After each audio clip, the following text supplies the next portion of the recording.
주님께서 여러분과 함께 성 루카가 전한 거룩한 복음입니다.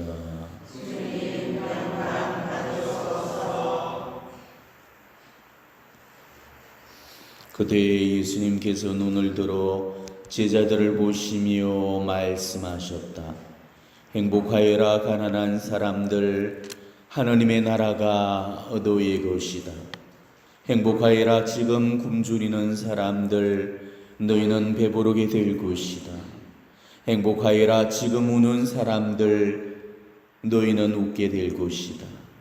사람들이 너희를 미워하면, 그리고 사람의 아들 때문에 너희를 쫓아내고 모욕하고 중상하면 너희는 행복하다. 그날에 기뻐하고 뛰놀아라. 보라, 너희가 하늘에서 받을 상이 크다. 사실 그들의 조상들도 예언자들을 그렇게 대하였다. 그러나 불행하여라 너희 부유한 사람들, 너희는 이미 위로를 받았다. 불행하여라 너희 지금 배부른 사람들, 너희는 굶주리게 될 것이다. 불행하여라 지금 웃는 사람들, 너희는 슬퍼하며 울게 될 것이다. 모든 사람이 너희를 좋게 말하면 너희는 불행하다. 사실 그들의 조상들도 거짓 예언자들을 그렇게 대하였다. 주님의 말씀입니다.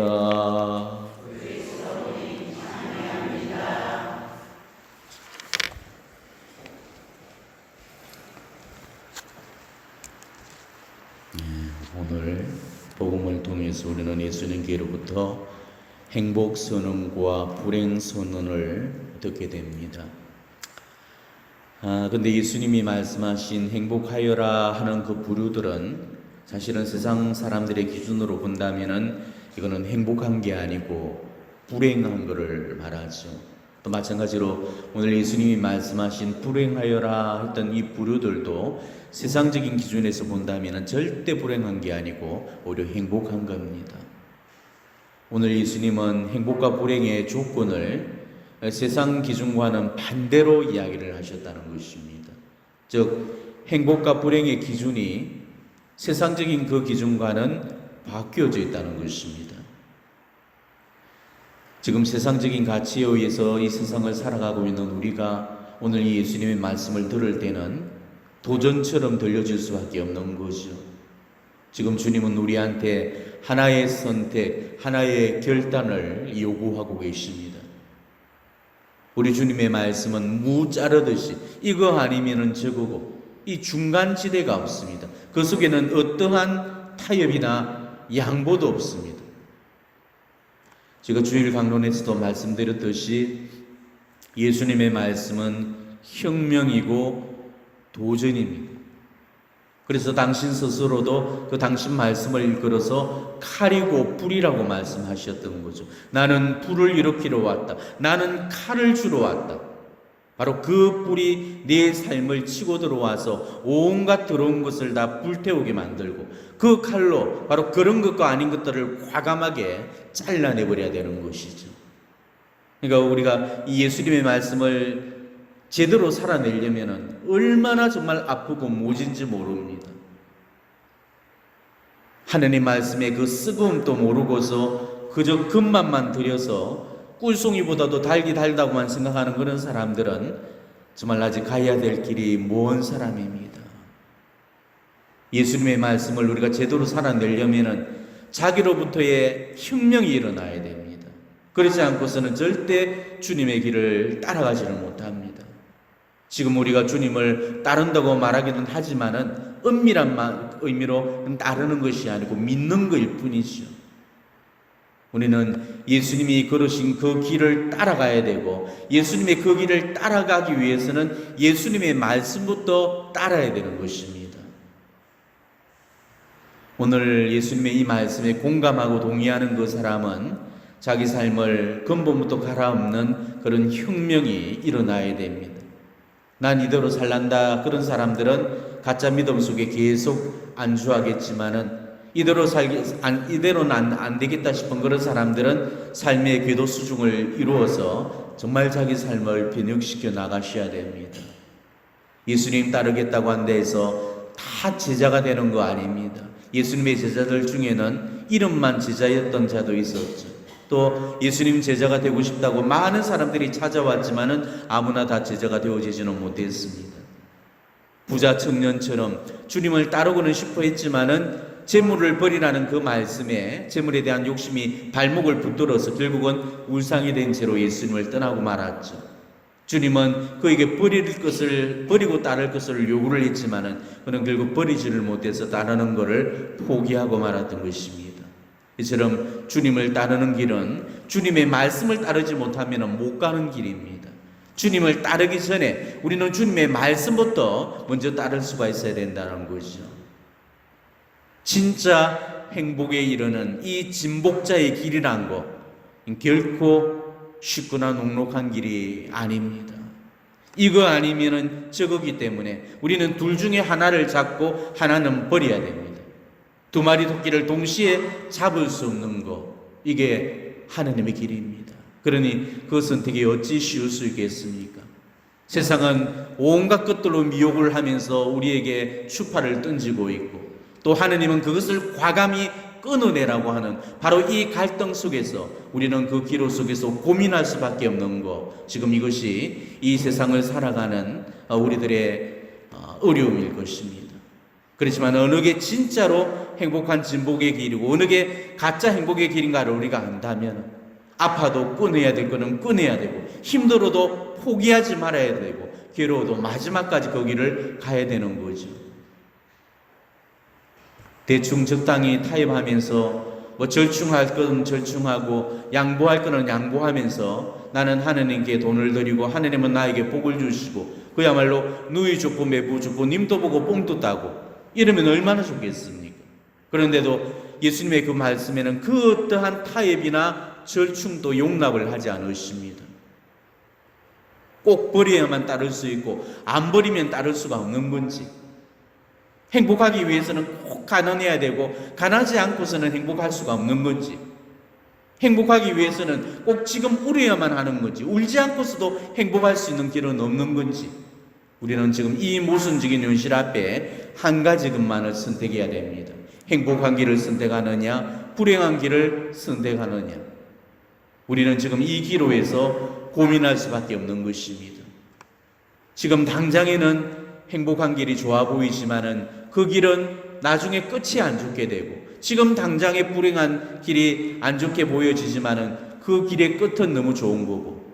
자, 그렇다면 여러분은 과연 이 두 가지 중에 어떤 걸 선택하겠습니까? 지금 웃고 나중에는 울 건지, 아니면 지금 울고 나중에는 웃을 건지.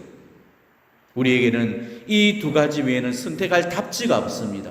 이 중에 하나만 고르라면은 과연 여러분 뭘 고르시겠습니까? 예수님이 오늘 우리에게 제시하는 말씀은 바로 이 결단을 촉구하시는 거죠. 한마디로 좁은 문으로 가겠느냐 넓은 문으로 가겠냐는 소리입니다. 예수님은 우리에게 어떠한 순간에도 강요하는 법이 없으십니다. 우리가 자신의 자유의지로 끊을 건 끊고 버릴 건 버리면서 예수님의 그 말씀을 선택하기만을 기다리고 계십니다. 이제 우리의 선택만 남아있죠. 진복자의 길을 선택할 건지 가복자의 길을 선택할 건지, 지금 울고 나중에 웃을 건지 지금 웃고 나중에 울 건지, 어떤 걸 선택할지 우리는 지금 결정해야 됩니다. 예수님은 지금 그 결단을 우리에게 요구하고 계시는 거죠.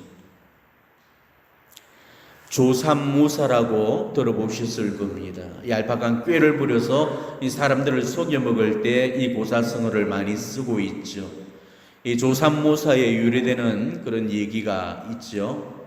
송나라에 그 저공이라는 사람이 있었는데 이 사람은 원숭이를 무척 사랑을 했습니다. 그래서 여러 마리씩이나 원숭이를 길렀죠.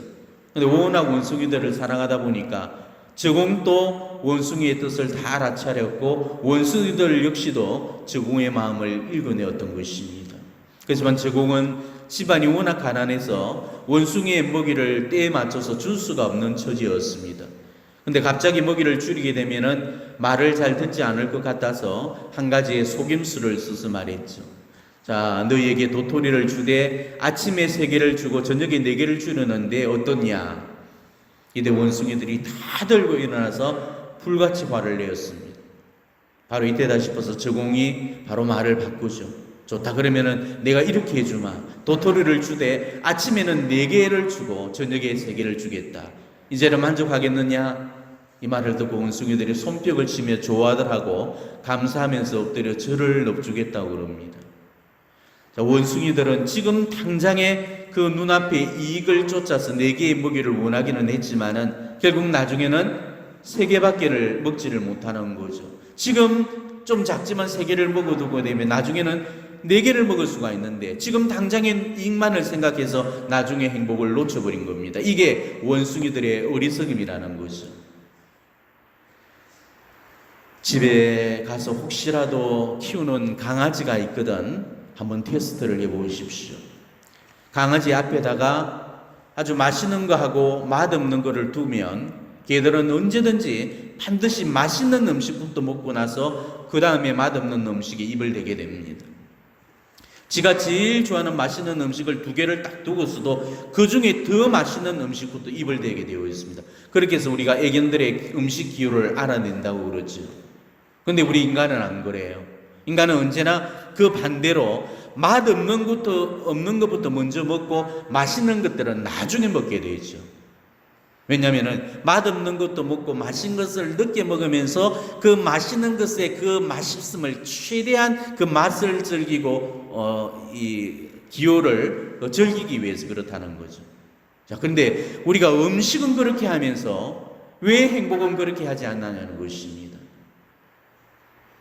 아침에 3개, 저녁에 4개를 가지든지 또 저녁에 4개, 아침에 4개, 저녁에 3개를 가지든지 우리가 없는 걸 선택을 하더라도 자유겠지만은 만일 이게 정말 선물을 받는 것이 아니고 매를 맞는 거라면은 이거는 사정은 분명히 달라지게 됩니다. 그것도 처음에 왕창 맞고 나중에는 안 맞거나 아니면 처음에는 안 맞고 나중에 왕창 맞거나 우리가 둘 중에 하나를 고르라면은 여러분은 어느 매를 고르시겠습니까? 우리 속담에 먼저 맞는 매가 낫다 그 말이 있죠. 고통을 끝내고서 위로를 받든지 아니면 위로부터 먼저 받고 나중에 고통을 받든지 그거는 본인이 선택할 문제일 겁니다. 그렇지만은 저라면은 저는 먼저 맞는 매를 선택할 거예요. 어릴 적에 그런 경험이 있었습니다. 선생님이 그 단체 체벌을 하는데 공교롭게도 제가 맨 마지막 차례였습니다.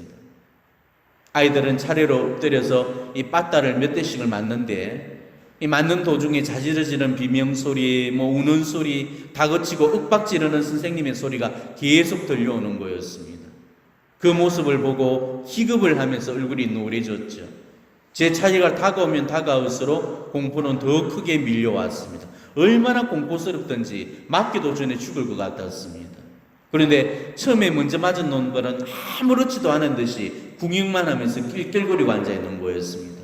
저는 그날 제가 다 맞을 때까지 그 공포를 다 맞고 있었습니다. 제가 다 맞을 때까지는 공포 속에서 자유로워질 수가 없었던 거죠. 저는 그 후로 뭐든 미루거나 나중에 하는 법이 없습니다. 일도 끝내놓고 나서 쉬고 모든 치를 고통도 먼저 치르고 난 이후에 쉬게 됩니다. 어떤 사람들은 놀고 나서 일하는데 저는 다 해놓고 나서 놀더라도 놀고 있습니다. 이거는 신앙 속에서도 마찬가지입니다. 어차피 한 번은 치러야 된다면은 저는 이 지상의 보석을 선택하지 연옥의 잠벌을 선택하고 싶지가 않습니다. 지상의 보석이 훨씬 가볍고 빨리 끝나는 법입니다. 우리 인생은 길어봤자 100년을 못 넘기니까요. 하지만 연옥은 우리 인간의 시간으로 존재하는 것이 아니기 때문에 마치 시간이 영원한 것처럼 느껴지게 됩니다. 연옥의 잠벌이 그 정도라면은 영벌을 받는 그 지옥은 도대체 얼마나 더 가혹하겠습니까? 100년도 못 갈 행복을 보고 영혼의 시간을 불행 속에 산다면은 아마 이보다 어리석은 그런 계산은 없을 겁니다. 그런데도 이 세상 거래나 세상 계산에는 밝지만은 영혼을 거래하는 그 계산에는 밝지 못한 사람들이 너무나 많습니다. 정말 계산 잘하도록 하십시오. 이제 지상의 시간도 얼마 남지를 않았는데 고작 그것도 남은 시간이라고 쳐서 지상의 행복을 추구하려고 든다면은 그 사람은 어리석다 못해서 미련한 겁니다. 잠시 잠깐의 그 행복 뒤에 영원한 불행이 기다리고 있다는 줄을 알면서도 어째서 우리 사람들은 계속 그 길을 고집하고 있는지 모르겠습니다. 이게 바로 탐욕 때문에 그런 거죠. 탐욕은 한번 질주를 하게 되면 제어가 안 되고 제동이 안 걸립니다. 그래서 그 탐욕은 옳고 그름의 분별도 흐리게 만들고 선과 악도 분별하지 못하게 만들고 결국은 그 영혼을 멸망으로 이끌게 되지요. 아프리카의 어느 부족은요, 호리병하고 바나나만으로 그 높이 날아다니는 그런 원숭이를 붙든다고 그럽니다. 원숭이 손이 겨우 들어갈 정도의 그 호리병 속에다가 이 바나나를 딱 넣어두게 되면은 원숭이가 그 호리병에 손을 넣고 먹이를 잡게 되죠. 근데 손을 꺼내려는데 먹이 때문에 손이 빠져지지를 않는 것입니다. 이때 원숭이들이 막 빼고 있는데 원주민들이 이 다가가도 도망가야 되는 줄을 알면서도 이 손에 쥐어 있는 이 바나나 욕심 때문에 결국은 손을 놓지를 못해서 붙들리고 만다고 그럽니다. 참 슬프고 불쌍한 이야기죠. 그렇지만은 이게 지금 우리 이야기를 하고 있다는 것입니다. 바나나 욕심 때문에 움켜진 손을 못 푸는 거나 욕심 때문에 멸망의 길인 줄 알면서도 그 길을 포기하지 못하는 거나 매양 한 가지라는 것입니다. 원숭이가 바나나하고 지 목숨을 바꾸는 거하고 우리가 쾌락하고 영생을 바꾸는 거하고 이거는 똑같은 거라는 것입니다. 정말 내 삶을 예수님께서 제시하신 그 행복에 맞춰서 행복 선언을 하는 그런 사람들이 우리 중에 더 많아졌으면 좋겠습니다. 예수님은 지금 우리에게 행복을 선언하셨는데 우리는 지금 우리 삶을 놓고 과연 행복을 선언하고 있습니까? 하나님 나라를 차지하기 위해서 지상의 것들을 나눠주면서 더 가난해지려고 하고 지금 의에 굶주리고 목말라 하면서 하나님 나라와 그분의 의를 위해서 몸바칠 수 있어야 되고 주님께서 보내시는 그 고통들을 참아 받으면서 아픈 울음 삼키면서 눈물의 봉우를 완성해 가면서 주님 때문에 반대받고 욕을 얻어먹고 박해받으면서도 끝까지 마지막까지 주님을 위해서 자신의 남은 삶을 다 불태운다면 결국 천국은 우리에게도 반드시 문을 열어주게 될 것입니다. 내일의 천국을 위해서 정말 오늘의 불편을 감수하고 고통을 참아내면서 삶을 더 힘들고 아프고 눈물지게 그렇게 살아가셨으면 합니다. 지금 나한테 십자가가 없고 근심 걱정이 없다는 그런 사람은 너무 지나친 그런 기쁨이나 쾌락들 삼가하시고 정말 편하게 살고 싶은 정말 육신이 원하고 있는 대로 하지 마시고 불편함과 고단함을 자기 스스로가 찾아서 내 육신을 보다 더 고달프게 괴롭혀야 됩니다. 육신은 영혼의 구령을 막는 삼구, 즉 세 가지 원수 가운데 하나이기 때문에 우리가 반드시 넘어야 될 그런 벽인 것이죠. 오늘 예수님께서 우리에게 제시하신 길은 분명합니다. 어느 것이 행복, 어느 것이 불행의 길인지 지금 우리 앞에 그 두 가지 길이 놓여져 있습니다. 그리고 그 선택은 우리의 자유에 맡겨져 있습니다. 한 분의 선택이 10년을 자원한 그런 전자제품이 아니고 이거는 한 번의 선택이 영혼을 좌우하는 우리 영생이 달려있는 그런 문제입니다. 여러분 과연 어떤 길, 어떤 선택을 하실 건지 다시 한번 자신의 선택을 놓고 진정하게 성찰해보는 그런 시간이 되시기를 진심으로 축원합니다. 아멘.